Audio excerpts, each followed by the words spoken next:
everybody, welcome back to the Reality Recap. My name is Queenie, for those who don't know me. You know what? Let's start with some positives before I get into this dumpster fire.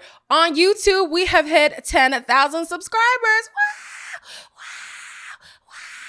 Shout out to you guys. Thank you so much for the support.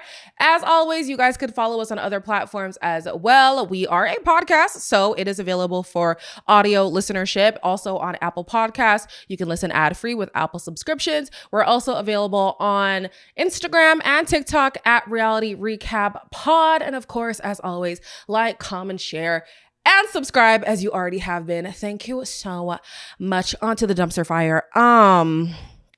Okay, a lot of people were saying that the intro for Love is Blind this season reminded them of a horror movie. Well, seeing that this is the most horrific season of the series, I feel like that makes sense. Truly, it does. Now, don't get me wrong. Season 8, worst. Absolute worst. At least I was more entertained in this season than I was the last season. But what the hell was this? What the hell was this? Clearly, Netflix has money to waste because y'all went through all that production. Well, the Kinetic went through all that production for this.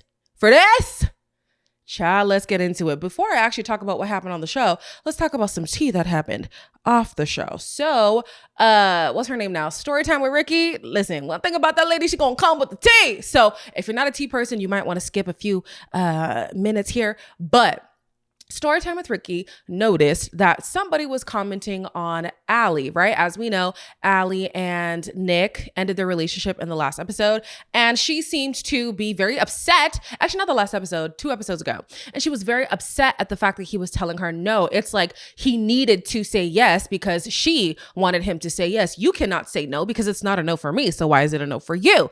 And she was completely spiraling. So this guy under Instagram comments was basically saying this is exactly who she is. As her ex, I know. And he said that Allie, Allie took his ID, and I don't know what else she took, but she basically was trying to impersonate him. I don't know how, but to try and get his phone records from AT&T. I think that was the story. If it's not, I'm sorry, y'all. Let me just forgive me. But yeah, she was falsifying information in order to get information on her partner, Allie. No. There also was charges placed on her, which Storytime with Ricky did show. And yeah, the story is real. There were other things too that basically show that Allie's got a lot going on. You know, there are a lot of skeletons in the closet, demons under the bed. It is for the best that the relationship ended. You know, I wonder what's going on. You know, is it the fact that she's been cheated on so many times? Is it maybe something else going on? Is she just really hyper codependent? I don't know, but something's off, and it's not looking good for you, Annie girl.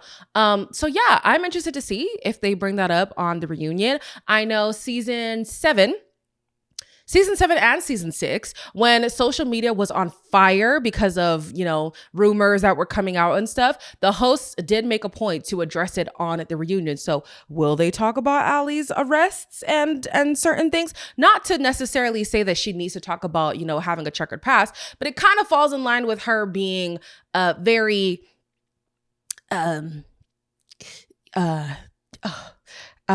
trying to find a nice word here. A lot. Let me just say she was just a lot on the show regarding Nick. It kind of falls in line with that. You know what I'm saying? So are they going to address it? I don't know. We'll see. Moving on to the actual episode. We have the Bachelor and Bachelorette parties, right? Noticeably, Kalybriah and Edmund aren't in sight. I don't know if I just missed them, but I didn't see them have a little segment where they were talking about where they stand in their relationship. So I thought that was interesting. I was wondering, are they going to make it down the aisle? But I was like, no. Every time I log into my Netflix, because you know my algorithm is catered towards seeing Black people, I see Kalybriah in a wedding dress. So I'm like, well, obviously they're serving me that because she made it to the altar. So I don't know why they weren't there, or maybe I missed them. I don't know. But anyways, talking about Megan is still concerned that she and Jordan's lifestyles are just so different, right?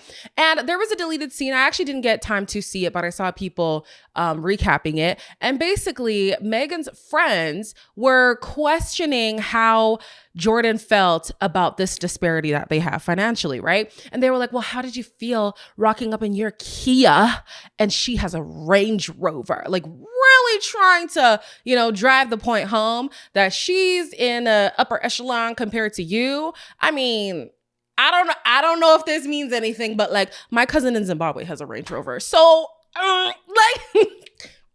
don't know. I don't know if it gives that status that they thought it was going to give. I mean, it's a nice car, don't get me wrong, but like Kias are nice too. Let's not be elitist.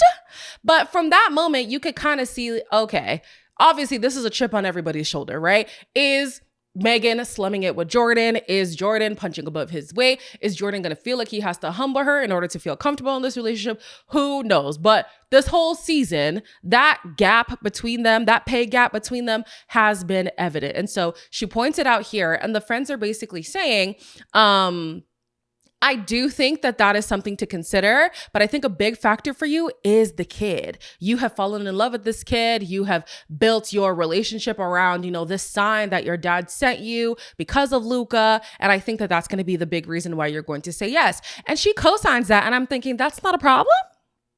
You don't see that as a problem. It's not like, okay, there was just this thing that you could not shake regarding Jordan and your connection. No, it's the fact that he's a dad. And you love that kid so much.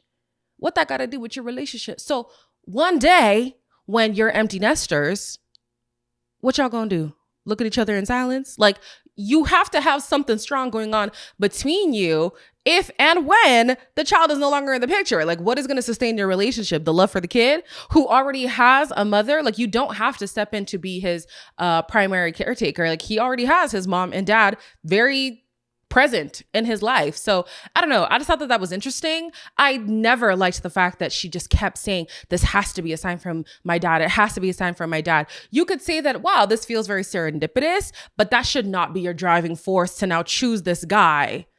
I don't know. Anyways, moving on. Allie tells her friends that Anton makes good money. Okay. But he does make life decisions that aren't compatible with her own life decisions, right? So she says that she is still concerned about the drinking and the partying and all that kind of stuff. But later on, she kind of questions that information. We'll get into that later. And her friends are basically saying that you need to love him for who he is today. And if today you're not comfortable with the life that he's living, let's not go forward, which is absolutely true. We are too grown to be going for potential. Yeah? Anton is too grown for you to be banking on, well, maybe he'll change. Well, maybe. Absolutely not. And this is your life that we're talking about here. Marriage is a big deal. It is no joke. It's not something to take lightly. And I know that's rich coming from people watching a show called Love is Blind where people get married after like 4 weeks of knowing each other. But it is still a very serious thing. I'm thinking back to the season where all those people had to get divorces and they were talking about how tumultuous it was. Even people who go on Married at First Sight, which is also produced by Kinetic, they talk about how hard it is to go through these divorces because number one, the show doesn't help you, especially if you divorce before that allotted time that they give you to stay married for the sake of the storyline and stuff. And on top of that too, like you are legally binding things together. And the point is for it to, what God put together, let no man put asunder or something like that. I need to read my Bible, child. But like it is supposed to be hard to break. So if you're not confident, let's not gloss over that. Luckily she didn't, but yeah, I was concerned for a second. I really was. Then we go to Anton and he's like, yeah, I mean, she doesn't cook and she doesn't clean and she doesn't do a lot of that domestic stuff, but I love her for more than that. Do you? Because it seems like you were really looking forward to having a partner who's going to do those things, which isn't wrong. There is somebody there who would love to cook and clean and do all the child rearing and all the household stuff while you go and bring home the bacon. You know what I'm saying? Like some people love that dynamic. That ain't Ellie. It ain't gonna be Ellie. She's made it very clear that that is not her MO. So I'm thinking, Anton, go go to the person who gives you what you want. If the same advice applies, if the person today is not the person who you would want to still be married to years down the line, then don't do it today. Just don't. And I want to clarify about the whole potential thing, because I do think that potential, because we were talking about this over Thanksgiving, my friends and I, and we were saying like, well, what is considered like good potential and like potential that you should be wary of?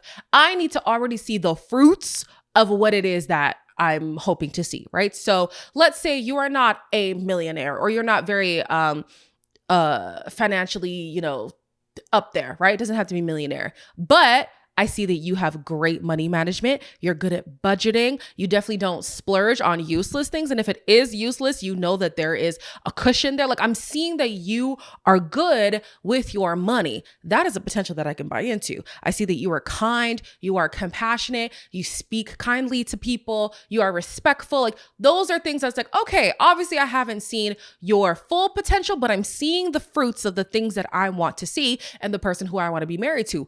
Cool. You're seeing this man drinking all day, every day, it seems like, and you think there's potential there. You're seeing this woman not cooking clean, not want to do domestic stuff that you clearly desire, and you think that there's enough potential to fall. Like, granted, I do think that you should love the person for who they are, but I also do think that marriage should be beneficial in some form or fashion. And if you don't feel like you're going to be reaping certain benefits and being with this person, then child, what are we doing? What are we doing? Fast forward on to the weddings, right? So Allie says the intel that she got from Anton's friend's girlfriend might not be true because she hasn't seen him act out in the way that she described. Like, she hasn't seen him be completely blacked out drunk or going to strip clubs or partying all night and stuff. But Allie, what you did see is him clear half a bottle of tequila and lie about it. You also did see him damn near clear 2 12-packs. If you think that that is an okay amount of drinking, your life, your prerogative. Who am I? If you have a problem with that kind of drinking behavior, let's call that out, Let's not look over that. So then her mother chimes in and she's like, you know what? In our family, we don't drink like that. We're not heavy drinkers. And Allie chimes in and she's like, well, I drink. I don't think it's that deep. The mama was like, I mean, sure, you could drink here and there, but it seems like it's an actual problem for him, And I'm thinking, yeah, I do think that these are the reasons why Allie didn't go through with the relationship, but even the way that she was talking about it, I was thinking, if she was head over heels enamored by him, would she have glossed that over? Let me get to the decision before I talk about the other things that I want to talk about, right? So throughout the preparation for the ceremony, Anton's mom is saying, you have nothing to worry about. It's totally fine. Even if she says no, because that's just a part of the process, right? And so he says he feels like he's found his person, which is great and all. The mom then goes to the bridal suite and she doesn't seem as confident this time. She's like asking for reassurance from Allie, and Allie keeps saying, yes, I love him. I love him. Yes, I love him. Okay. So then Allie's sisters show up, including the sister who was not happy about all of this. And she does make it clear that she does not approve of this decision. And I'm thinking, now, was this the time? Did you have to do this now? How do y'all feel about that? Do you think, even if you don't agree with something, that you need to like let it be known as you're trying to support at the same time? I don't think this is the time. You could have said that before. She obviously said it before, and you can't just show up and support and then maybe we debrief about it after the fact, especially because our conversations are on camera right now. And this makes me think of an acquaintance of mine. I'll say acquaintance because we're not really friends. But when I started dating my partner, at the first meeting, she was kind of there. Not the first, the second meeting.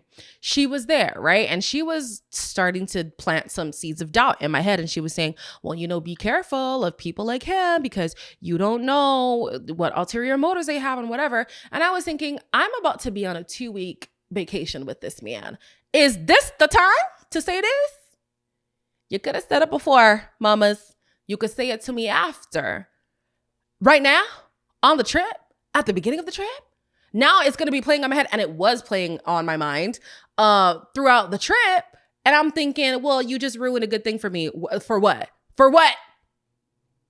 Moving on. I have since forgiven them and they love our relationship now. And I'm thinking, you could have been the reason why things didn't go forward. But anyways, I just think time and place. You don't always have to show your disapproval for something, especially when somebody is clearly in a happy place. Like, this is not the time to now rain on their parade, you know? If she was saying, well, do you approve? Then go and say, you know what? I'm still skeptical, but because you are my sister and because I love you, I'm going to support you anyways. But like, she obviously looked like she was happy. Unless they cut things out, she looked like she was happy, and I felt like that wasn't the time for the sister to say what she said. So at the altar, Anton is asked first, and he says, I do.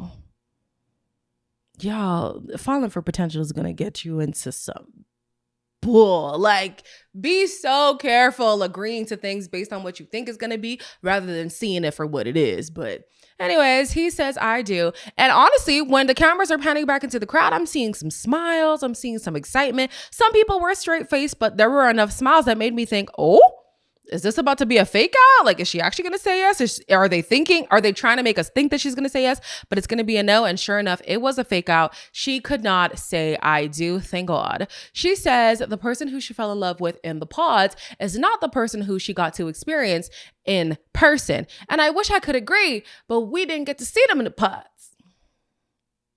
We don't even know who they are.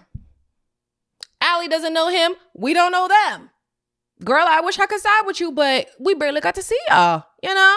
And you know what? I was having a debate with a friend of mine, and she was like, oh, I can't believe they got married after the first day of dating. And I said, well, that's not what happened. She's like, yeah, it all happened in the first episode. Love you down if you happen to see this. But with that rationale, you think that they got married in 12 days if we're going day by day?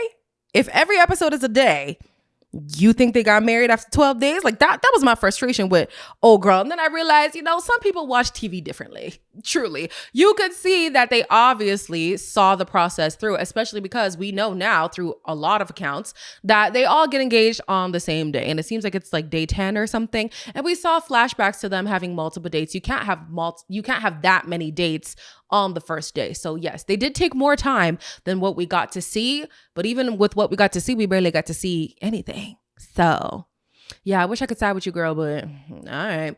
He starts to get emotional. Yeah, I mean, I do feel like he would have loved to parade himself around with somebody like Allie.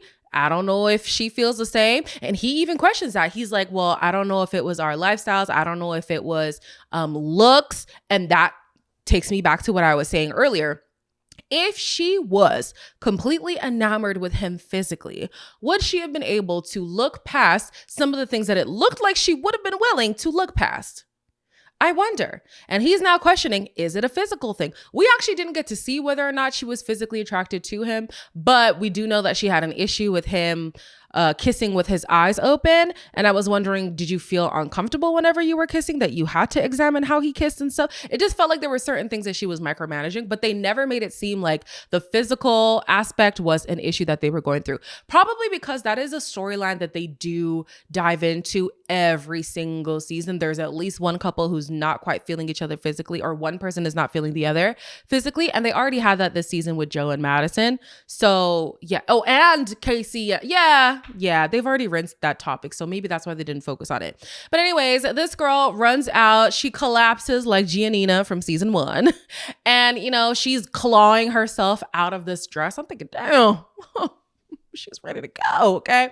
But anyways, we cut back to Anton's friends. And one of them says, she's a cold-hearted effing bitch. I said, not too much. Not too much. Okay? First of all, we don't know you. This is the first time we've seen you on the scene. Second of all, you don't know why she said no. Your friend is a flight risk.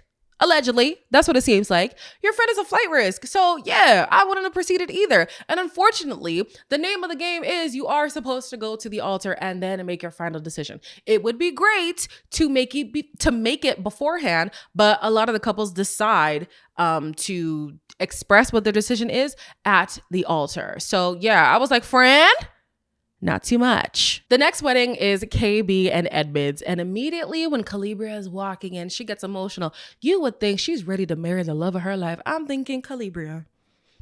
And the Academy Award goes to...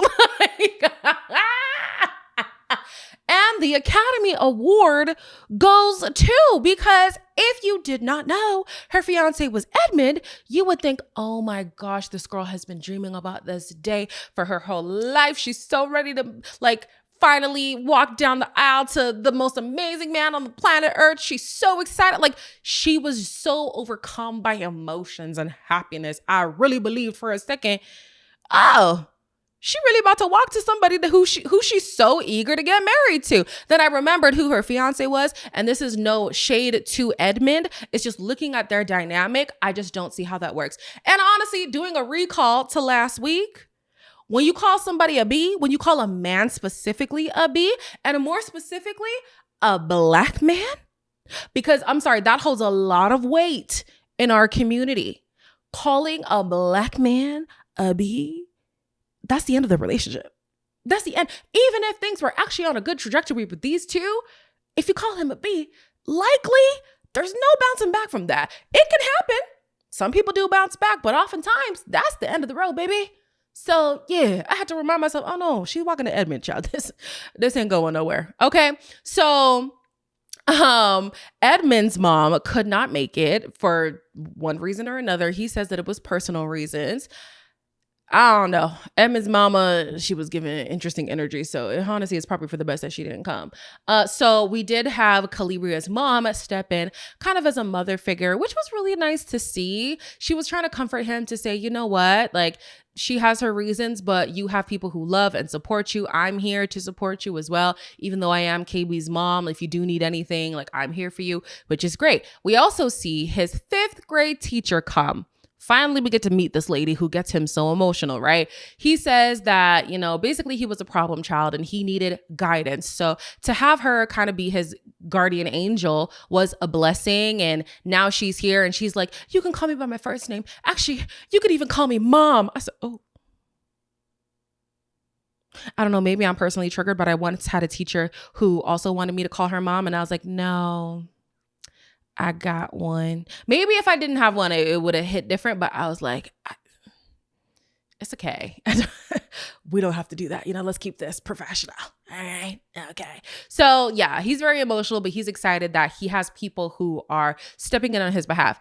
I'm recalling now that I don't remember any of his friends being in the groom suite. Not even those friends who looked like they were hired to be his friends at the suit fitting. Nobody was there. Were they? Y'all let me know if I'm tripping, but I don't think. Anyways, moving on. At the altar child, the way Edmund started his vows, I'm sorry, I would have gone running. I would have left so quick. He was like, "Ooh, I fell in love with Kalybriah. I love you." It's just...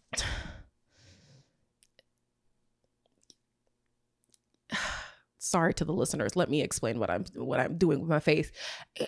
I just was extremely uncomfortable. It was giving me the heebie-jeebies, It's just like, how do you get around? I don't know. And I'm not trying to, I know that sounds so mean, but I'm not even trying to say there's anything wrong with having a quirky personality. Hell, my partner has a quirky personality too. Some of y'all will probably say, girl, what the hell? I would never. True. You right. And there's somebody out there who probably would eat everything up that comes with Edmund. Absolutely. But looking at their dynamic specifically, I was like, Kalybriah, you ain't got to keep the front up anymore. Okay. It's okay. Girl, you did not come here on the show to clock in for work. Moving on, child. she starts to get emotional, and she starts to say all of these lovely things about him, and even in his vows he wasn't really saying anything profound, but she was just so hit, like, oh, I love you so much, and I'm ready to live our life together, and all the things we talked about, like, I'm ready, like, literally that was it. But she was just, she just started crying. Was it real tears, or was it I'm ready to run tears? I don't know. But anyways, Edmund is asked first if he's ready to marry her. And of course, he says, I do. Before she could even let a word out, this man yelps.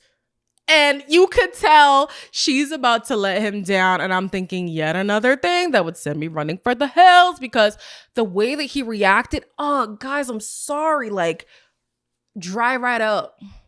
Dry right up. I would. So yeah, she's trying to let him down easy, but obviously he's not taking it well. He's trying to smile through it. He's like, I mean, I'm okay, but I'm not okay. Like, I'm okay, but I'm not okay. And I got what he was saying. I really did feel for him in this moment. Like, yes, it is sad to have fallen for somebody and think that there's actually a future, because that's what Kalybriah was making it seem like. She made it seem like, she could really see it for the two of them. Now, we as the audience had questions, but it seemed as if Edmund was picking up everything that she was putting down. So that is quite devastating to, fall for something that was false, seemingly. So yeah, she says that he deserves somebody who's 100% for him. And although she's saying no, it doesn't mean that she doesn't love him and accept him. What kind of love do y'all think that this is? I wish I knew the versions. Eros love, agape love. I wish I knew. But is it that love like, I want to build a life with you? Or is it that love like, oh, my little baby bird, I just want to take care of you, Not that I would ever want to be, forever tied to you romantically, but like, I want to look out for you. I want to make sure you're good. I want to, be there for your next milestones and the journey that you're going to be on. Like, that's, if she truly means that she loves him, I think that's the love that she's talking about. Not that, I actually do see romantic potential. But hey, she could come to the reunion and shut me right up. I just don't believe it. I never believed in their relationship from the time the man scurried off into that little holding area before they get to see each other, and the face she gave him. Be so for real. That's really the moment that she decided she was not going to give him any cookie. Okay. But yeah, and obviously that's me saying that. I'm not saying that she said that, y'all. That's me saying that. So yeah, I never saw it for them. So I'm glad that she said no. She tells him that she will never forget him. But baby girl, the audience won't let you, even if you wanted to. Okay. I'm pretty sure anytime a fan of the show sees her in real life, they're going to ask her, no, did you really see it for Edmund? Girl, did you really love that man? Girl, was there ever a chance that you were going to actually have sex with him? Girl, how did you get past the first beating? Girl, how did you get past the voice? How did you get past all the antics? How did you get past all the crying and basically trying to guilt trip you into giving up the nookie? Like, so many questions. I need so many answers. I hope that she does another interview. Hopefully not with AD, because with all due respect, that's not a well-rounded enough interview for me. I need somebody who's actually able to get to the nitty-gritty, And I also need somebody who's not bought and paid for by Netflix. I need an unbiased party to really get to the business. So yeah, we're not gonna let you forget it, girl. Don't worry, we got you. Then lastly, we see Megan and Jordan not preparing for the wedding. They're talking at their apartment. So we're thinking, well, of course, this is going to be a breakup, right? So she's trying to say how different they are with lifestyles and stuff. And he's like, no, we're not that different. But aren't you the same guy who basically was trying to humble her in the last episode? Trying to make it seem like, well, I actually want to raise my kids. Well, you can't just be living this fast life that you want to live. Sometimes you just need to settle down and are you not the same man? Jordan? I thought that was rich coming from him talking about, we're not that different. Okay. Anyways, she mentions that she has never dated a guy with a kid before, and how this was an extra factor for her that she didn't fully consider until she was actually with Jordan and she saw how regimented his life is. And he was like, well, then you shouldn't have even proceeded with me and the pods. And I agree. You knew he had a kid. And I don't know if she thought, because let's be honest, right? When it is a single dad compared to a single mom, you do expect him to not be as active as the single dad. That's just a stereotype. It's a pattern that we see often, right? Even when people aren't single parents, when a woman is taking care of the kid, it's like, oh, you're taking care of your kids. When it's the guy taking care of your kids, oh, where's mom? Or you're babysitting for the day? Oh, look at you being an exceptional dad, when really he's just being a dad. Not even exceptional. Taking care of your children is the bare minimum. But okay. So maybe a part of her thought, you know what? Like, yeah, he has a kid, but how demanding could that life really be? Very, very. And let's be so honest. I'm going to talk about the Tyler and Ashley situation, right? Even with that, I would have a problem with somebody who wasn't active in their children's lives, you know? Like, maybe I didn't completely grasp how active you would be and how rigid your, schedule would be. But if your schedule was so lax and you were barely present in your kid's life, like, I would also take issue with that, And that's why the whole Tyler issue thing was irritating, because I was like, Ashley, you're basically co-signing him to be a deadbeat dad. If you were following all the discourse, not just the show, because the show was very misleading. If you were actually following the discourse, he claimed those kids initially until it didn't benefit him anymore. Then he denounced all 3 of those kids, which were naturally conceived, and his name was on that birth certificate. So how do we go from being involved in these children's lives, doing matching pajamas and going to the pumpkin patches and posting them on social media and all that kind of stuff, to completely denouncing them, you getting married, knowing he's denouncing these, eventually learning that he was denouncing these children and still wanting to fight for the relationship? Co-signing deadbeat behavior?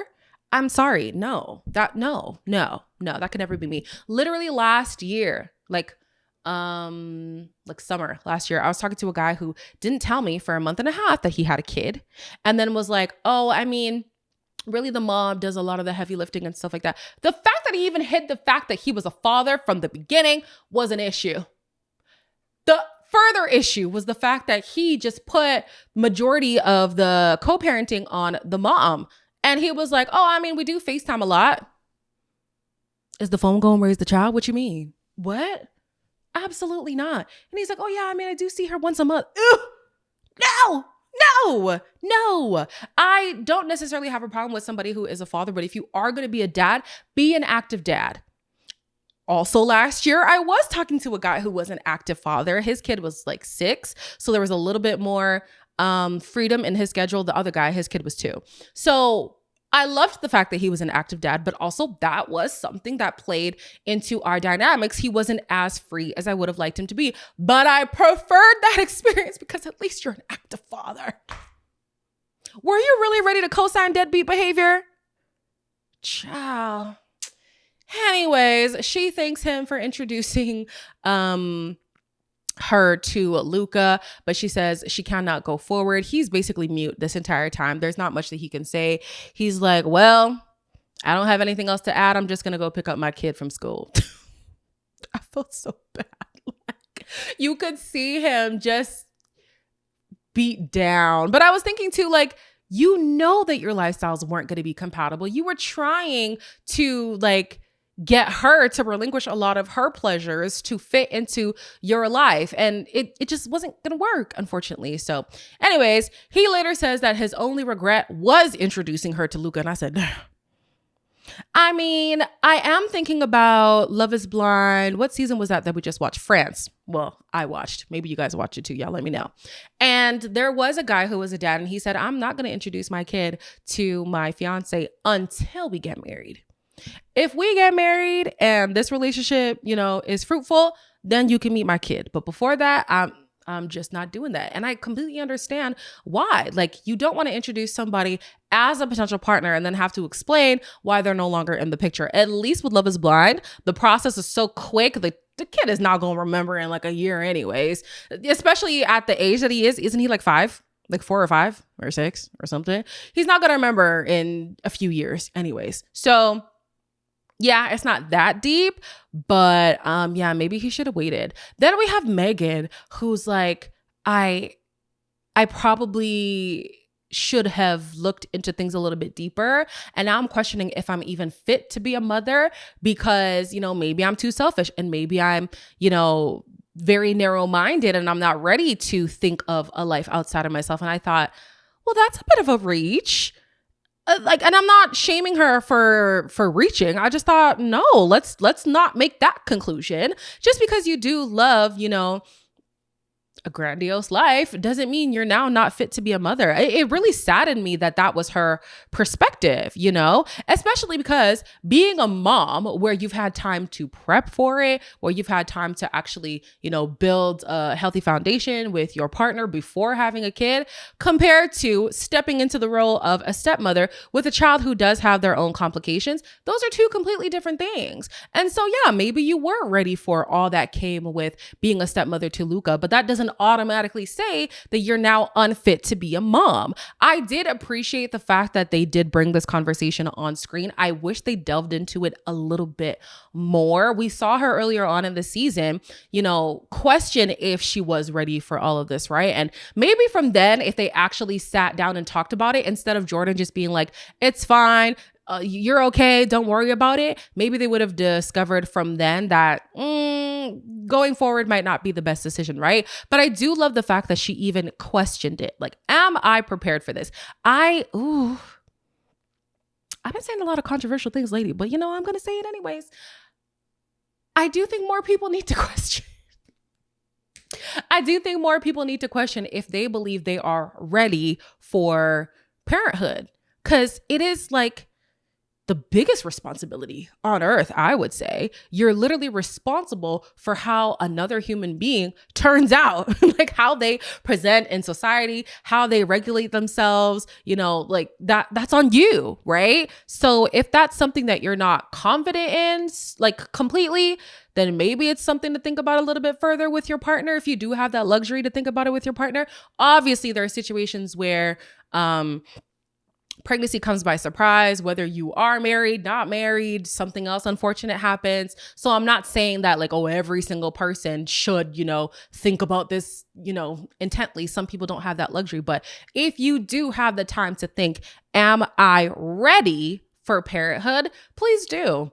Go through the things, because honestly, you can see some people who have kids and like hate it. Like they did not want to be parents at all. It feels like parenthood was forced on them. And I'm thinking, well, damn, think of the life of the kid, Anyways, rant over. Actually, is my rant over? Because I low-key wanted to talk about the whole Ayesha Curry thing. That is a different situation, okay? Because Ayesha Curry, slight tangent here, was saying in her interview on Call Her Daddy that she was surprised by this life that she now has, right? She expected to be a businesswoman, to proceed in her acting career and stuff. Like she never thought she'd be married with kids, like at that young age and everything, right? And so a lot of people are thinking, oh my gosh, she hates being a mom. She's always embarrassing Steph and all these kinds of things. And I'm thinking she never said that. She just said this is not something that she expected for herself. And so when it came, yeah, it was a surprise, but it's not a life that she hates. Like she's not miserable because she is a wife and mother. She loves her husband and she loves her kids, and she makes that very clear, right? So yeah, you can see a difference between somebody who maybe just didn't see their life going in this direction, but loves the life that they're living, compared to somebody who, didn't think it through, and then it happens and they're like, oh, I hate this for me. Like, oh, anyways, now I'm done, right? There have been spoilers about the reunion going around, and obviously Netflix decided to get ahead of it. They showed us a little teaser on what's going to happen at the reunion. So they were asking Megan if she still felt like she was unfit to be a mom. And she says, well, I actually have a surprise. So we already know what it is, okay? The day before the finale aired, there was news that somebody on the cast was with child or had already had a child, and they were going to say that on the reunion, right? Then the Sun went and posted photos of Megan and her baby daddy or her partner, and this baby, the sweet, fresh little baby. So obviously Megan does have a kid now. And I'm thinking, I love that. You know, I'm still saddened that experience made her even question if she was fit at all to be a mother. But thankfully that experience didn't deter her from pursuing motherhood. So I love that she was able to get the life that she was dreaming of. Yeah, I'm so curious to know what's the status of you and this man. What y'all doing? What y'all got going on? I'm so intrigued to know. And I'm intrigued to hear from Kalybriah. Cause girl, I got my eye on you. I don't know. I got a lot of questions. Edmund, was he really, well, I'm sure he would never admit this on the show, but was he really paid to play up this persona? Questions. Anton, you got a problem? We got to take you to AA? And it is not lost on me that their initials are AA. It is not lost on me. But anyways, Allie and Anton, I do question what they spoke about in the pods that made them believe they had a strong enough foundation for marriage. We obviously didn't get the privilege of seeing their story with more meat to it, right? So you tell us, why did y'all believe that this was something to explore? And honestly, Netflix or Love is Blind specifically, why did y'all think that this was a story to even follow? Because we've heard so many situations where couples are obviously not as strong as they are portraying themselves to be. And the show decides, you know what, we're not going to follow you. They decide to go explore their relationship on the outside. Some people actually do end up following through with the engagement and getting married. Some people go their separate ways almost immediately, you know? So why they thought Anton and Allie were worth following is beyond me. I would love for the show to explain that. You know, Chris Colleen be doing his interviews too, child. Maybe I'll have to read one of those People articles to see what he thought about that couple. But yeah, I want to hear from them. I also want to hear from Annie. Annie, are you okay? Are you okay, Annie? Nick, I'm sure would love to clear the air about his orientation and things of the sort, because a lot of people have been throwing a lot of titles and things on him. I'm sure he would want to address that in some form or fashion. Whether he'll do it on the reunion or in an interview, not quite sure, but I feel like he's going to touch on that. Who else was on the show? Madison. Did you guys see the interview of Joe's girlfriend? Now, I didn't watch it, but I did see a clip. This was on the Receipts pod. And is that the name of the podcast? I think it's the Receipts pod.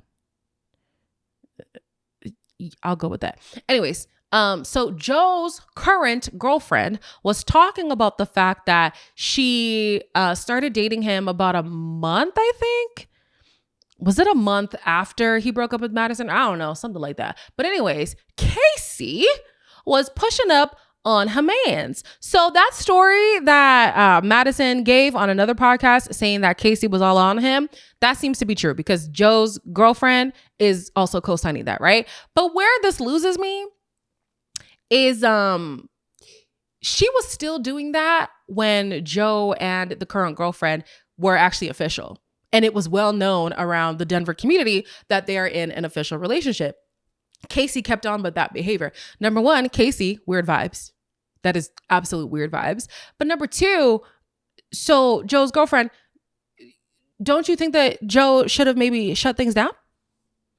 Don't you think that Joe should have put his foot down to say, hey, I'm partnered now. Stop with that.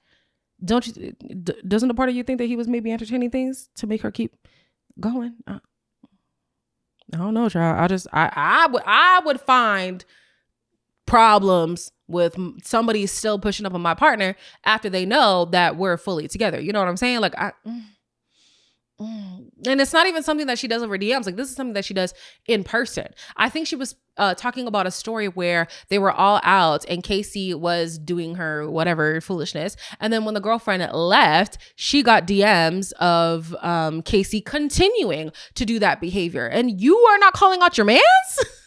You're still with him and doing interviews? Ain't no way, bro. Ain't no way. But anyways, I would love to hear from all them people. Joe, were you really into Madison? Why were you doing the nasty with this girl knowing that you don't like her like that? Questions that need answers. I also want to know about Madison's condition. Like, has it progressed since then? Just because, you know, they made it a thing on the show. I would love to hear that. She's not obligated to. It would just be interesting to know like if it has progressed or anything like that.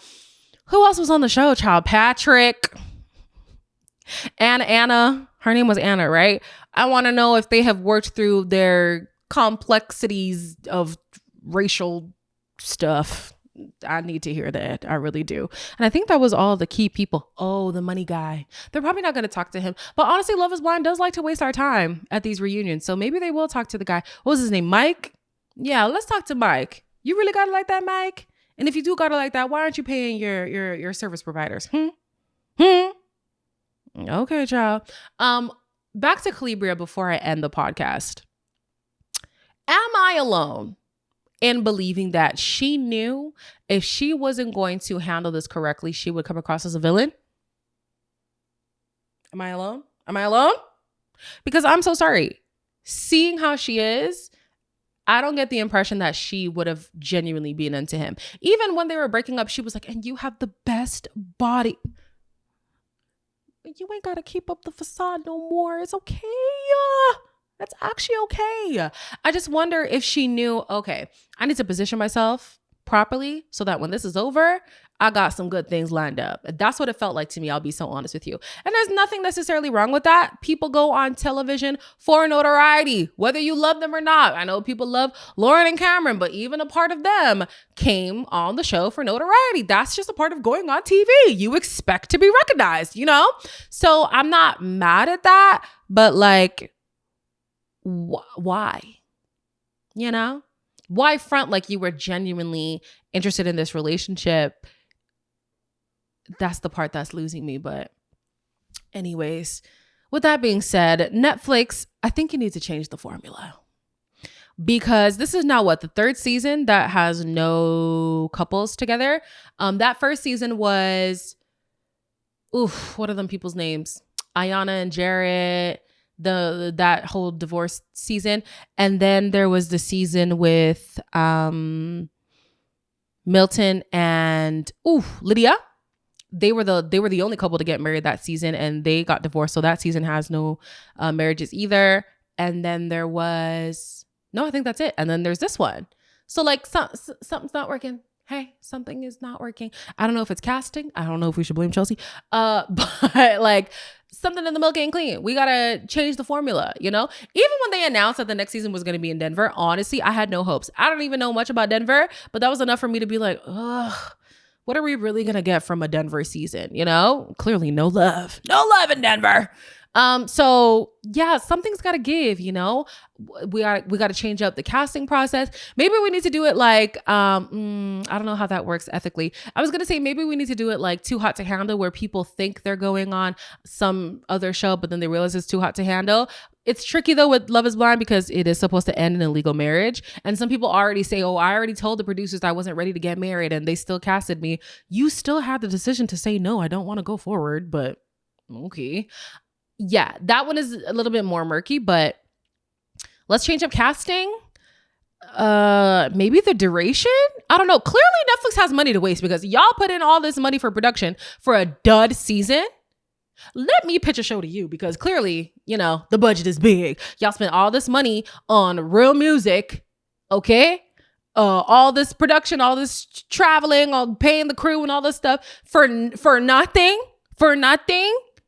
Come and film my life. I'll give you more. I'll give you something to talk about, y'all. Yeah, they gotta change it up. What do you guys think Love is Blind needs? I think we spoke about this last season too, but like something's not working. I don't know. Elongate the process potentially. Be more rigorous in the casting because I'm sorry, there's no way Edmund should have been on the show. What? Sorry. And I don't care how y'all feel about that. I don't think he should have been on the show. What else could they do? That's all for me. The next episode is going to be the reunion.